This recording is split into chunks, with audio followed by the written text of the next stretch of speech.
So to affect change, you kind of have to go upstream, right? You can go upstream in two different ways. Either you go after big tech, which has problems, like it's not just privacy, then you have to layer in competition and antitrust and a lot of other conduct type things.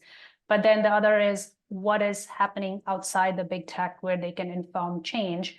And that's where data brokers come into play, because if you think about a marketing ecosystem, a marketing daisy chain, if I am a consumer company, I am working with a dozen ad tech companies who are providing me services and products, and those are powered by data, and that data is being either collected by them or sourced by them through other means, and the other means are data brokers. And they are collecting data and selling data to each other, sharing data to each other. Nobody knows how the data is exchanging hands.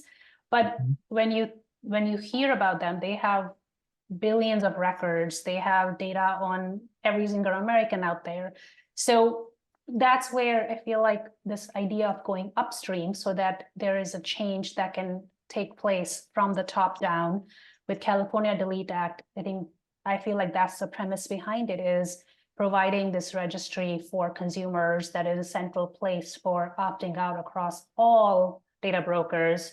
So I think that's an important and a big undertaking, but I feel like the sentiment behind it is, how do we inform change? How do we affect change that is larger and wider? Yeah, that's huge, right? This idea that that's a big part of the ecosystem. Yeah. So that's interesting when we see that California Delete Act start to happen. And I'm sure that won't be the end of it. It's funny, I had heard it a different way, or like a secondary way, I should say, second way, where it's you find the biggest offender and you go after them and you make an example of them, And I think that's true as well. I think you can have to take both approaches, right? Just like we all in the business world, we take a bottoms up and a top down approach to our planning, to our activities. So I think it's the same thing, is how can you sort of attack pretty powerful combination from both sides? Yeah, let me pick an industry, like, for example, to take it back to like one of the first pieces of your framework. We're going to look at non-HIPAA regulated health entities, or in the health ecosystem, but they're not regarded as HIPAA compliant. And let's see what they're doing.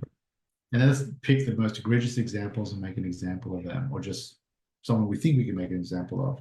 And then it's like, hey, let's get into the ecosystem, and where are the big players? Where are the cogs? Happens to be data brokers in this particular business. Let's do that.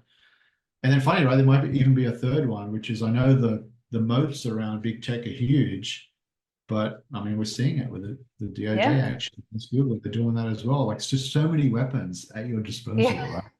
If you're I think it comes back to which ones can get you results faster, and you have to fire on all cylinders, because a complex trying to change big tech is going to take time, energy, army of people, a lot of, like, it's a giant ship that is slow moving.